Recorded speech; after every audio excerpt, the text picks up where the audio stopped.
Hey travelers, welcome back to another video. If you're new to my channel, my name is Stef and I love giving people travel advice on all things Peru. And in today's video, I'm going to give you a quick little mini virtual tour of El Museo de Historia Natural, which kind of translates, I guess, to the Museum of Natural History here in Lima, Peru. So without further ado, let's get into it. And after the little mini tour, I will give you additional insights and information to help you plan your trip to come and visit this museum.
I really hope that you enjoyed that little mini virtual tour.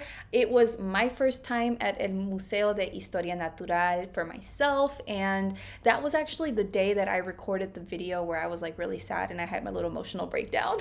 Does anyone remember that? I will link it up here for you to check out afterwards. But I really enjoyed that museum. I liked being there, and I was glad that I got to go even though I wasn't feeling my best that day. I'm all better now. For anyone wondering, I just had a moment. Emotions are natural. Like, we sometimes go through these waves, and life is just a roller coaster sometimes, and that's what it is. I'm not crazy. And I don't have mental health issues right now. Nothing wrong with that, but I'm okay. So anyway, it was my first time at this museum, and when I arrived, there were a bunch of little kids arriving for their school field trip, which was really cool because it kind of reminded me of like how when I used to be a kid and I loved field trips, because that would mean we didn't have to do school things and we would go get to have fun. Like, who misses being a kid and going to field trips? Because I do. At least the field trip part. I don't miss my home life. That's for sure. Anyway, the museum is open from Tuesday through Saturday from 10 a.m. to 5 p.m. It costs just 10 soles to go and visit. When you enter the museum, if you have any backpacks with you, they will not let you enter the museum with any backpacks, okay? You will have to leave your backpack at the little ticket office where they have these little cubbies. So make sure you're not leaving anything valuable in those cubbies just to be safe, and leave your backpack there.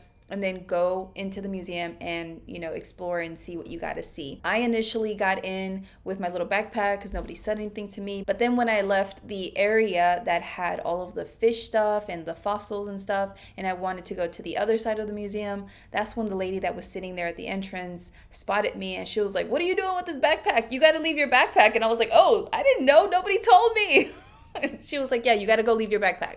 So she made me go leave my backpack before I could see the rest of the museum. So just letting you know now. El Museo de Historia Natural basically showcases the history of the animal world in this part of the world, right? In Peru specifically. So you're going to find out about the different dinosaurs that were present in this part of the world and in Peru specifically. You're also going to learn about the different bird species located in Peru. And you're also going to learn about the different animals present in different regions of Peru, whether it's the Andes, the coast, or the jungle, the Amazon. You're going to learn about all the different animals present, both from like prehistoric times to all the way up till today. I think this is a really great museum to visit if you're into like prehistoric animals, fossils, those kinds of things, and especially if you want to be able to see the different animals from different regions of Peru, because maybe you don't have the time to go visit those different regions to see those animals for yourself. So at least in this way you can kind of see them up close in the little display cases that they're in. Also, the museum has these amazing gardens that showcase different like fruit trees that you can go and check out, and you can see the live little fruits growing on the trees, which is really cool.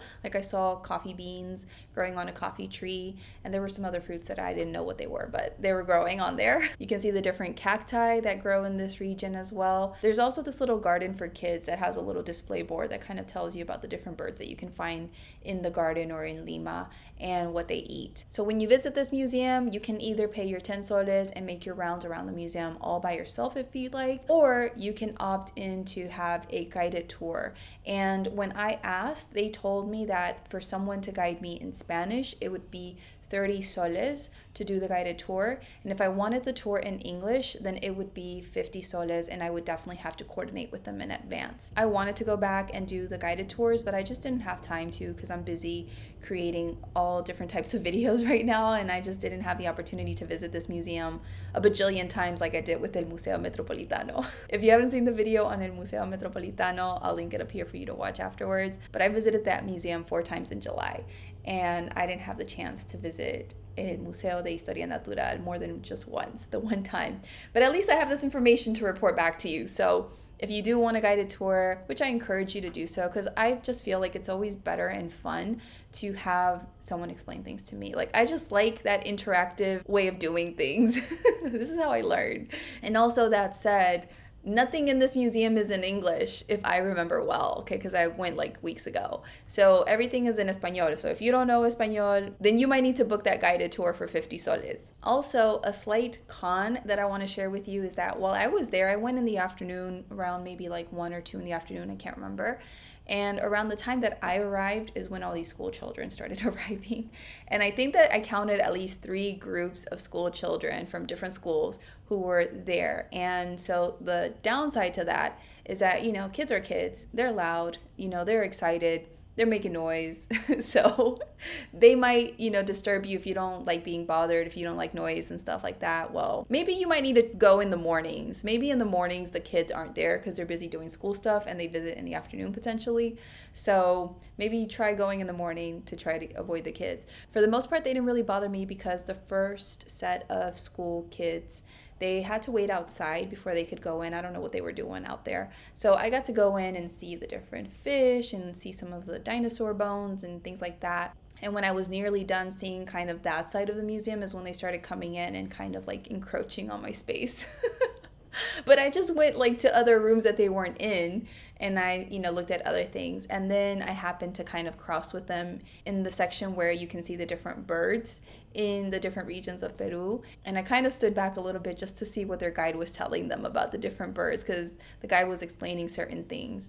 But I just stood there for a couple of minutes and then I walked away and did my own thing. And then the other groups of kids that were coming in, they just went their other separate ways to avoid the other groups as well. So that everyone was in different parts of the museum, still getting to make their rounds of the museum, but not clashing into each other and interrupting one another's guided tours. That's it for this video. Please give this video a thumbs up if you got value out of this video today. If you plan on visiting this museum, drop me a comment down below letting me know what you thought of the little mini virtual tour that I gave you and anything else I had to share with you, or if you've been to this museum before, maybe you went as a child, because I know Peruvians sometimes watch my videos. I definitely encourage you to go visit this museum if you're traveling with young children. Oh, and unlike the Mali Museum, if you haven't seen my video on El Mali Museum, then I will link it up here, but I also have a whole playlist on museums in Lima that I'm doing, so you can go check that out afterwards if you like. But the Mali Museum has like a little cafe within the museum. This museum doesn't have that. However, right across the street, I saw that there were some shops and things of like food places basically that you could go to and eat afterwards in case you wanted to get a quick bite and then make your way to wherever else you needed to go. So thank you so much for your time today. I really appreciate you hanging out with me and watching this video and engaging with my video, as that always helps my channel grow and to reach more people with all of the valuable information that I'm sharing on Peru. If you want to stay in touch with me on TikTok and Instagram, you can follow me as Evolving with Stef. The links to my social media accounts will be in the description of this video. Subscribe to my channel if you haven't yet already. And as always, stay curious, keep traveling, keep exploring, and I'll see you in the next video. Ciao!